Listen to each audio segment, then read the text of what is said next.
Mas me conta um pouco sobre a Havan, como ela começou. Você falou que começou em Brusque. E como que foi o primeiro passo? A primeira loja? Me conta isso. Como foi abrir a primeira loja? O que você estava fazendo antes também? Nada, vamos lá. Meus avós foram operários numa fábrica. Meus pais foram operários numa fábrica. E eu fui operário na mesma fábrica durante 7 anos. Eu me lembro que na nossa época, eu tenho 58 anos de idade, né? E na época todo mundo entrava com 14 anos de idade a trabalhar, que também não morria ninguém. Era normal, né? Eu vejo muitos pais reclamando, inclusive donos de negócio, dizem, eu queria botar meu filho a ser garçom, a atender a mesa, mas não pode. Se vier algum fiscal aqui, me multa, né? Antigamente ninguém morria por trabalhar. Isso também está errado. Então, meu pai, eu sempre fui muito estudioso, eu sou disléxico, né? Disléxico é a dificuldade de aprender a ler nos primeiros anos. Tu também? Sim, eu tenho muita dificuldade em ler. Eu também. Nossa, muito difícil. A professora, quando dizia assim, Luciano, continua a leitura. Eu já ia na aula de português tremendo. Eu já ia mal para a aula de português. Eu sempre fui péssimo em português e ótimo em matemática. Eu sempre aprendi a multiplicar e a somar. Dividir. Essa é boa, né? Eu sempre aprendi muito. Essa é boa, né? É somar e multiplicar. Dividir e diminuir, não aprendi nada.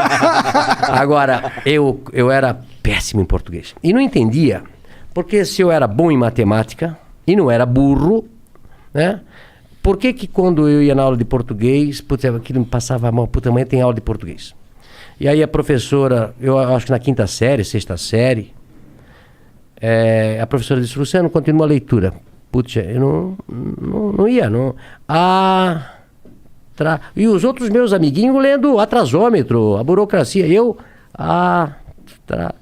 Começava a gaguejar, o pessoal começava a rir. E aí, eu não entendia. Aí eu pensei, o que eu vou fazer? E eu comecei a estudar em casa. Eu comecei a ler gibi na época, né? Livro, tudo que jornal, tudo. Eu vou tentar aprender a ler para eu não passar vergonha na coisa. E isso foi durante até os 12 anos de idade. Então eu sempre falo, né? Eu aprendi a ler só com 12 anos de idade. Imagina se eu tivesse aprendido com 7 anos, né? Esse era o Bill Gates. Tava melhor ainda, né? Tava melhor ainda. Tá com uma carinha então, assim, quem é disléxico, quem tem filho disléxico, tá? Ele não é burro, ele não é malandro. Ele aprende de maneira diferente, né? Procura um fonoaudiólogo. Como é que eu descobri depois que eu era coisa? Porque eu tive filhos depois na escola com dislexia, né? A gente fez simpósio. A nossa cidade tem colégio, a Cultura, que é especializado em quem é disléxico, né? Os Estados Unidos tem escola para disléxico, onde todo mundo é disléxico. Recentemente eu recebi um Tudo audiobook. Não, aprende através do silábico. Entendi. Beabá. Hoje é construtivismo, você aprende a ler a letra inteira. Uhum. Isso é um erro do Brasil aí, tem que mudar essa... O Brasil é assim, acho que a França é assim, a parte oeste americana é assim, que aprende menos do que o silábico. Pode crer. Tá? Então, aí a gente mandou professores para Curitiba para ensinar meus filhos a ler de maneira... Não, homeschooling não pode, cara. Crime. É crime, homeschooling não pode. Não pode, você não pode ter o seu filho estudar. Ele tem que estudar só naquela escola quadrada que o Estado fez. Não pode ter outro tipo de escola, não pode, hein, cara. Mas hoje tá mudando. E eu digo para você, quem tem um filho disléxico ou um filho que tem... Esse filho pode virar um problema no adulto, porque ele foi marginalizado na escola, né? E eu, graças a Deus, depois aprendi e tal. Mas eu saí, então, de pais operários. Eu comecei numa fábrica também. O que a fábrica fazia? Fábrica tecidos. Fábrica Renault. Uma fábrica de tecidos de centenas de anos. Todo mundo lá em Brusque trabalhou na fábrica Renault. Ela eu comecei lá. Será? Eu comprei a fábrica faz 2 anos. Tu comprou? Cara! Legal. E aí, depois de 3 anos eu trabalhei numa expedição. O meu gerente me chama e disse, Luciano, eu era chamado lá até de ligeirinho aí eu corria pra cá, corria pra lá. Eu nunca parei. Eu nunca parei pra conversar. Eu corria nas escadarias, sempre trabalhando, acelerado. Aí um dia ele me chamou, esse meu gerente, e disse, Luciano, você é muito bom pra ficar aqui. Eu te arranjei um emprego de vendedor, lá no outro lado. Tu não queres ir pra lá? Eu disse, vou pra lá. Aí me encontrei. Até hoje eu sou um vendedor. Adoro pessoas, adoro vender, né? E aí depois montei a van com apenas um colaborador do tamanho dessa sala aqui. Tua sala aqui é do tamanho da minha loja que eu comecei. Caramba. O que tu tava pensando quando tu criou a van? Não tô falando assim, não tô falando do que tu ia vender, não. Tô falando... porque assim, a van tem toda uma identidade, né? Isso veio depois... Não veio nessa primeira loja? Não, a loja num bairro, né? Aliás, antes de começar a van, como eu fui vendedor, eu passei a vender tudo o que se fabricava na loja, na empresa, que era uma empresa de 5 mil colaboradores, grande. E também o carro da diretoria, a sucata, tudo que tinha na van, era eu que na Renault na época, sim. eu vendia. Até achei, eu tô com um diretor que está lançando um livro na semana que vem, tem 80 e poucos anos, e ele conta no livro uma história que aconteceu. Ele tinha um Galaxy, você lembra do Galaxy? Carro? Um carro, Galaxy. Por exemplo, no Brasil tinha 5, 6 carros. Um Galaxy, um Opala, uma Kombi e um Fusca. Pode crer. Certo? Né? E na época, os diretores tinham um Galaxy. Né? E aí, quando ele comprou um outro Galaxy, sobrou um Galaxy lá para vender. E quem chamaram? O Luciano, para vender o Galaxy. Né? E aí, eu sabia que tinha um cara em Brusque que tinha um Galaxy, mas não tinha ar-condicionado. Eu disse, eu vou ganhar 2 vezes isso aqui. Né? Eu disse pro dono do carro, vamos vender o ar-condicionado, que vale uma fortuna, e depois nós vendemos o Galaxy. Né? E fizemos isso. Arranjei, vendi pro... E o cara era bem gordo, Telmo Rosinski, que eu nunca me esqueço, lá de Brusque, bem gordo. Então, eu vendi o ar-condicionado, tirei o ar-condicionado, vendi o ar-condicionado quase com o preço do Galaxy, e depois vendi o Galaxy. Foi um sucesso. Né? Até hoje eu não esqueço disso. Né?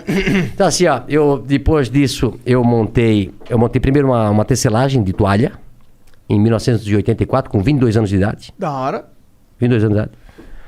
E depois eu montei a van. Por que você tinha esse negócio de montar empresa? Porque seu pai e sua mãe eles eram operários. Eles tinham alguma coisa de montar empresa, né? Dentro deles? Não. E meu pai dizia assim, Luciano, eu começava das 7 da manhã às 5 da tarde. E meu pai trabalhava das 5, 1h30.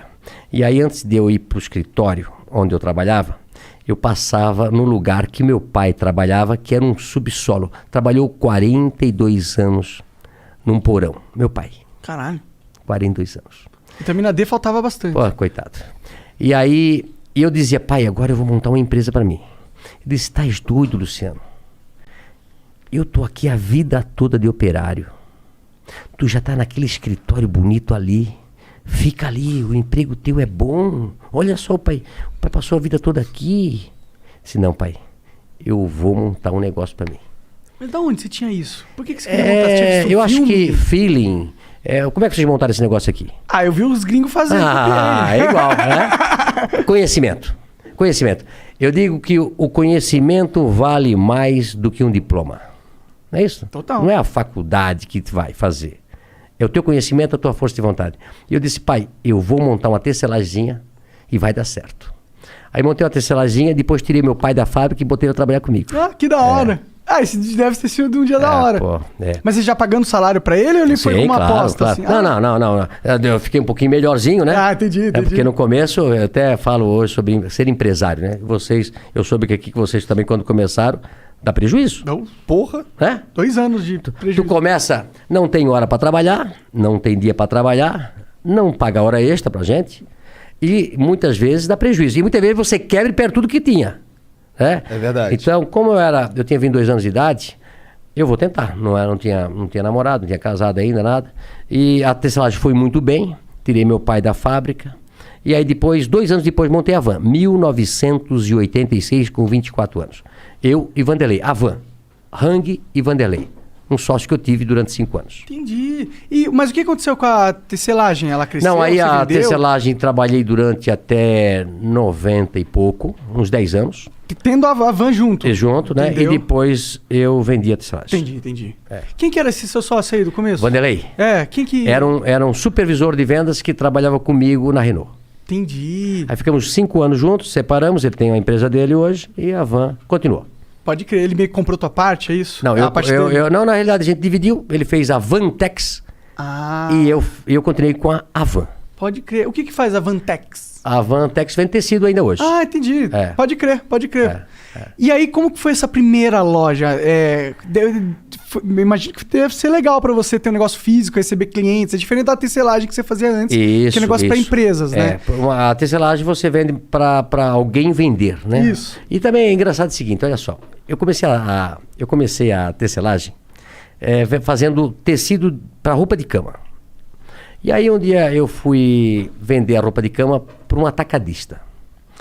Fui eu e meu pai, pobre, sem dinheiro, precisava vender aqueles paninhos para poder comprar fio. No começo assim, eu tinha um Fiat amarelo ovo, 4 pneus quadrados, não tinha dinheiro para comprar. Na época era câmara de ar, né? Furava o pneu, já gastou todo. Ele solta a cinta, um pneu velho, quando ele está tudo gasto, ele solta a tinta e começa a sair os ferrinhos para fora. É isso? Eu tive carro assim. Um Fiat amarelo, 147. E aí eu fui vender as pecinhas com meu pai. E aí eu cheguei lá nesse lugar e o cara disse, olha, eu pago R$10 essas tuas pecinhas de pano aí. E o preço era 20. Eu disse, pô, mas o meu custo é 20, eu não posso vender por 10. Não, mas é o que eu pago. Então, vendi as pecinhas, precisava de dinheiro. Aí falei pro meu pai, passa esse trabalho todo, tem que comprar fio, tem que fazer o pano, tem que tingir tudo. Aí me custa 20. Eu venho daqui e venho vender por 10. Aí o cara pega por 10 e vende por 100. Eu disse, meu negócio não é fazer tecelagem, meu negócio é botar uma loja. E montei a Van por isso. Tu acredita? Faz sentido. Falou, pô, vou entrar na linha que ganha mais. A Van cresceu com muito mais velocidade, né? E aí de uma loja de um funcionário, comecei com um funcionário, passei 3 anos depois para uma loja de 3 mil metros quadrados, e depois era tanto movimento que a gente fez a primeira Van com a fachada da Casa Branca. Mas, pô, me conta um pouco mais sobre a primeira loja. O que você vendia exatamente nela? Nós montamos a primeira loja e nós vendíamos tecido, em metro, tecido. Tecido em metro. Tecido. Como eu era vendedor de tecido, né? Aí eu montei a loja de tecido, e aí Brusque se tornou um polo de confecção, ainda é hoje. Hoje, Santa Catarina é o maior polo têxtil do Brasil, passou São Paulo. O maior produtor têxtil do Brasil é Santa Catarina. E nós, lá na época, em 86, montei um atacado para vender para confecções, que começaram a vir ônibus para nossa região para comprar. Por isso que eram vários ônibus. Isso. E aí a gente começou a vender tecido naquela lojinha, aí montou a loja de 3 mil metros, depois montamos uma loja... Essa de 3 mil metros era o quê? Só tecido também? Só tecido também. Aí depois comecei com cama, mesa e banho, aí fiz a loja de 8 mil, aí quebrou uma empresa próxima, a gente comprou, aí quebrou depois um shopping e hoje nós temos 55 mil metros quadrados, é a maior loja do Brasil. Talvez a maior loja da América Latina. Que da hora. Tem 3 salas de cinema, 2 praças de alimentação. Nossa, é um shopping. É um shopping, literalmente. Só que você compra tudo num só lugar, né? Como vocês conhecem lá de Curitiba. Quando que deu esse pulo de tecido pra ter tudo, móvel, talher, roupa? Isso foi aumentando a loja, a gente foi escutando os clientes, aí começamos a botar cama, mesa e banho, aí começamos a botar tapete, aí depois... olha só como é que as coisas. Aí começa a namorar com a Andréia, aí foi passando os anos, ela vai ficar louca comigo que eu vou falar. Vai, eu quero ouvir agora. Aí ela Como chegou... É teu nome, cara? Lucas. É a cara do Lucas. A cara do Lucas. Caralho. Aí um dia a André disse, olha, já estás me enganando aí faz 6 anos. Tem que casar. Eu disse, não tenho tempo. Tem que trabalhar 24 horas por dia. É uma loucura. Tem dia 150 horas por dia. É uma loucura, Tu tava lá na frente, na loja direto. Não, direto. Eu ia dormir 1, 2, 3 horas da madrugada, porque eu importava muito na época da Coreia e tal. E lá é o inverso. Sim. Né? Então eu ia dormir muito tarde. E no dia seguinte acordava cedo. E não conseguia, sábado, domingo, feriado. Aí eu disse, não, mas tem que casar. Eu pensei, sempre vou casar no inverno, para se fazer uma festa, é frio, né? Não vou casar no verão. E foi a dar um jeito de nós casar em dezembro. Que é verão. Verão pra cacete. Né? E aí casamos, e eu, por sorte, tinha escutado um senhor me falar que um lugar lindo, maravilhoso, era a África do Sul. Aí marquei a viagem para a África do Sul, casei no sábado, fui para a África do Sul no domingo, cheguei na segunda e voltei na sexta. Ou seja, fiquei 3 dias na África do Sul. Lua de mel rapidinho. Rapidinho. Mas lá era o hub, na época, de todos os aviões que iam pro Oriente. Para Coreia, para Taiwan, para Hong Kong, para China. Isso 2005. 95. Já vai fazer 26 anos de casado. Aí eu comecei a conversar com outro, eles falando loucos, dizendo quanto custavam os produtos lá. Centavos. Eu disse, não é possível. Liguei para Brusque e eu estava sentado lá no coisa. Marca uma reunião para segunda-feira às 8 horas da manhã que arranjei um outro negócio. Ou seja, o casamento foi um ótimo negócio. Eu digo isso pra ela, fica louca.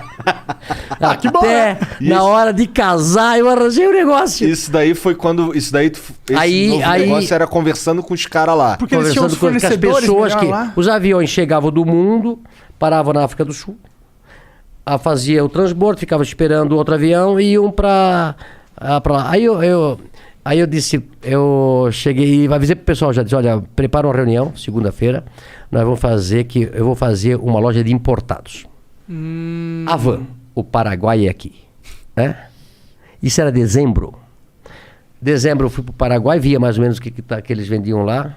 Janeiro já fui para Las Vegas, tem uma feira de importado, tinha lá. E no ano seguinte já fui no mês seguinte já fui para China, para tudo quanto é lugar. E aí começamos a importar produtos importados na época, que o dólar estava muito defasado. Mas foi um sucesso quando a gente abriu. Então eu incorporei todos esses produtos aí que se vê hoje. Foi nessa época aí. Foi do caraca, o cara tirou do casamento a van moderna. Mas tu sabe de uma coisa? O Brasil, eu tenho falado bastante isso, e falo isso para os meus compradores, que nós só devemos importar aquilo que for 30%, 40% mais barato lá fora. Tentar comprar tudo que for possível no Brasil. Nós temos que gerar emprego no Brasil. E sabe por que a gente não gera mais emprego no Brasil? Tem algumas... Por causa dos impostos. Né? Bom, nós temos a maior carga tributária do mundo. O Brasil, na década de 80, de 70, exportava tudo. Exportava louça, exportava toda a indústria nacional, exportava para o mundo todo. E por que nós fomos perdendo competitividade? Lá atrás, a carga tributária era 18, 20, 22, 24. E hoje chega a quase 50% de tudo que a gente produz. Sim. Ou seja, tudo no Brasil é muito caro. E aí os outros países começam a competir com a gente.